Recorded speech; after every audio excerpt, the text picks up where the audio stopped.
राधे राधे भक्तों, जय श्री कृष्णा, जय श्री बांके बिहारी लाल की जय। भक्तों, आपका मेरे YouTube चैनल कृष्ण भक्त की दुनिया में बहुत बहुत स्वागत है। ज्येष्ठ मास में पड़ने वाले मंगलवार को हम बड़े मंगलवार कहते हैं। तो भक्तों, आज के वीडियो में हम इन बड़े मंगलवारों की पूजा विधि देखेंगे। इस दिन हम घर पर बहुत ही सरल तरीके से पूजा विधि कैसे करें, ये आज की वीडियो में हम देखेंगे। भक्तों, हनुमान जी बाबा की पूजा करने से घर के सभी प्रकार के कष्ट बाधाएं दूर होती है और हनुमान जी बाबा की विशेष कृपा प्राप्त होती है। इसलिए आप इस दिन हनुमान जी बाबा की पूजा जरूर करें। भक्तों, सुबह सुबह स्नान आदि क्रिया से निवृत्त होके आप ये पूजा अपने घर के मंदिर में भी कर सकते हैं या आप अलग से चौकी बिछा के भी आप ये पूजा कर सकते हैं। भक्तों, सबसे पहले हम चौकी लेंगे। चौकी के ऊपर हम लाल या पीले रंग का आसन हमें बिछाना है। हनुमान बाबा को लाल व पीले रंग दोनों ही बहुत पसंद है, इसलिए आप दोनों में से कोई भी कलर ले सकते हैं। इसके बाद देखिए, अगर आपके पास फोटो है तो आप फोटो ले लें, या अगर आपके पास विग्रह है हनुमान बाबा जी का तो आप विग्रह भी ले सकते हैं। इसके साथ ही आपको भगवान श्री रामचंद्र जी की भी स्थापना करनी है, क्योंकि इनके बिना हनुमान जी बाबा की पूजा संभव नहीं है। इसलिए आप एक सिया रामचंद्र जी का विग्रह ले ले या आप फोटो ले ले। अगर आपके पास विग्रह नहीं है तो आप रामायण भी रख सकते हैं। अब हम यहाँ पे हनुमान चालीसा लेंगे और उसके साथ अगर आपके पास सुंदरकांड है तो आप वो भी रख सकते हैं। इसके बाद भक्तों, आप भगवान गणेश जी को भी विराजमान करेंगे, क्योंकि सर्वप्रथम हम गणेश जी की पूजा करेंगे। इसके साथ ही हम एक लोटा जल लेंगे और उस जल से हम भगवान का शुद्धिकरण करेंगे। तो यहाँ पर मैंने गणपति जी, प्रभु श्री रामचंद्र जी और हनुमान बाबा जी का मैंने यहाँ पे शुद्धिकरण कर लिया है। अब मैं यहाँ पे दीप रखूंगी, तो भक्तों मैं यहाँ दीप को भी शुद्धिकरण कर लूंगी। तो इस तरीके से मैंने दीप का भी शुद्धिकरण कर लिया है और अब मैं दीप प्रज्वलित करूंगी, क्योंकि ये हमारी पूजा का साक्षी होता है, इसलिए मैंने दीप प्रज्वलित कर लिया है। भक्तों, यहाँ हम सर्वप्रथम भगवान गणपति जी का पूजन करेंगे। के लिए मैंने भगवान को चंदन का तिलक कर दिया है, थोड़े से अक्षत चढ़ा समर्पित कर दिए हैं।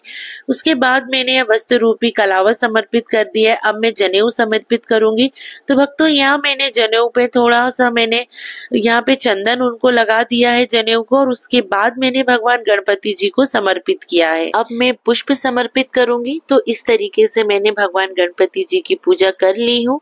अब मैं इस तरीके से रामायण ग्रंथ का भी पूजन करूंगी, जिन्हें मैंने प्रभु श्री रामचंद्र जी का रूप मान के उन्हें विराजमान किया। यहाँ मैं उन्हें तिलक करूंगी। तिलक करने के बाद मैं उन्हें कलावा, वस्त्र रूपी कलावा समर्पित करूंगी। उसके बाद मैं जनेऊ समर्पित करूंगी और फिर मैं पुष्प समर्पित करूंगी। तो इस तरीके से मैंने यहाँ पे प्रभु श्री रामचंद्र जी का मैंने पूजन कर लिया है। अब मैं हनुमान बाबा का पूजा करूंगी। तो यहाँ पर मैं लाल सिंदूर ना लेकर मैं पीला सिंदूर ले रही, क्योंकि आप सभी जानते हैं कि प्रभु हनुमान जी महाराज जी को हम पीला सिंदूर समर्पित करते हैं। तो यहाँ मैंने हनुमान बाबा को पीला सिंदूर समर्पित कर दिया है। मैंने इस तरीके से तिलक कर दिया है। अब मैं वस्त्र रूपी कलावा समर्पित करूंगी। तो यहाँ आप देख रहे हैं कि मैंने वस्त्र रूपी कलावा समर्पित कर दिया है। अब मैं यहाँ पे जनेऊ समर्पित करूंगी। तो मैं हनुमान बाबा को जनेऊ समर्पित करूंगी, तो उसे भी मैं पीले सिंदूर से मैं पहले पीले सिंदूर में लगा दूंगी। उसके बाद मैं जनेऊ समर्पित करूंगी। उसके बाद मैं पुष्प समर्पित करूंगी। तो यहाँ पे मैं लाल रंग के पुष्प समर्पित करूंगी, पीले रंग का और सफेद रंग के पुष्प समर्पित करूंगी। तो यथासंभव आपसे जो भी हो आप वो पुष्प समर्पित कर सकते हैं। आप चाहें तो माला बना सकते हैं। मैंने यहाँ पे पुष्प समर्पित कर दिए हैं। तो इस दिन आप चोला भी समर्पित कर सकते हैं। तो आप याद रखें भक्तों कि आप अगर चोला चढ़ाते हैं तो घर के पुरुष ही चोला चढ़ाएं और महिलाएं चोला नहीं चढ़ा सकती हैं। तो आप जब भी चोला चढ़ाएं तो साथ में पीला या नारंगी सिंदूर ही प्रभु को समर्पित करें। इसके बाद भक्तों देखिए, मैं यहाँ पे दीप पूजा करूंगी। तो यहाँ मैंने दीप पूजा कर ली हूँ। अब मैं प्रभु को यहाँ मैं चमेली का इत्र समर्पित करूंगी। तो इस तरीके से मैंने यहाँ पे थोड़ी सी रुई लेके मैंने यहाँ भगवान भगवान गणपति जी को इत्र समर्पित कर दिया है, मैंने ठीक इसी तरीके से मैंने प्रभु श्री राम जी को इत्र समर्पित कर दिया है। आप देख सकते हैं। अब मैं यहाँ पे हनुमान बाबा जी को भी इत्र समर्पित करूंगी। तो इस तरीके से मैंने इत्र समर्पित कर दिया है। इसके बाद भक्तों अब हम प्रभु को हम तुलसी पत्र समर्पित करेंगे। तो यहाँ पे मैं प्रभु श्री राम जी को मैं तुलसी पत्र समर्पित करूंगी। जैसा कि आप सभी जानते हैं कि भगवान विष्णु जी के ही अवतार प्रभु श्री राम जी हैं, इसलिए हम उन्हें तुलसी समर्पित करेंगे और साथ में हम हनुमान बाबा जी को भी तुलसी पत्र समर्पित करेंगे। इसके बाद भक्तों हम दक्षिणा समर्पित करेंगे, क्योंकि बिना दक्षिणा के पूजा कोई भी संभव नहीं होती, इसलिए हमें दक्षिणा जरूर समर्पित करनी चाहिए। इसके बाद भक्तों अब हम भोग समर्पित करेंगे। तो यहाँ पे हम सर्वप्रथम हम भगवान गणपति जी को भोग समर्पित करेंगे और हम उनको अलग से भोग समर्पित करेंगे, क्योंकि यहाँ पे हम हनुमान बाबा जी और प्रभु श्री रामचंद्र जी को जो भोग समर्पित करेंगे उसमें हम तुलसी पत्र समर्पित करेंगे, तुलसी पत्र रखेंगे, इसलिए हम भगवान गणपति जी का अलग से भोग रखेंगे। इसके बाद भक्तों हम यहाँ पे जल समर्पित करेंगे। तो आप जब भोग लगाते हैं तो आप भगवान गणपति जी के लिए अलग से जल रखें और जो प्रभु हनुमान जी महाराज जी हैं और प्रभु श्री रामचंद्र जी के लिए अलग से जल रखें, उनके जल में भी हमें तुलसी पत्र डालना होता है। उसके बाद भक्तों आपको धूप दीप दिखाना है। तो यहाँ पे आप देख रहे हैं मैंने धूप दीप दिखा दिया है। उसके बाद भक्तों अब हमें पुष्प लेके अब हम यहाँ पे हनुमान चालीसा का पाठ करेंगे। तो भक्तों यहाँ पे हमने हाथ में पुष्प ले लिया है और हनुमान चालीसा हमने ले ली है। अब हम सर्वप्रथम हनुमान चालीसा को पहले हम तिलक करेंगे। तो यहाँ पर मैंने पीला सिंदूर से मैंने तिलक कर दिया है और उसके बाद अब हम हनुमान चालीसा का पाठ करेंगे। तो भक्तों इस तरीके से हमें हनुमान चालीसा का पाठ करना है। हनुमान चालीसा के पाठ के बाद आप सुंदरकांड भी पढ़ सकते हैं।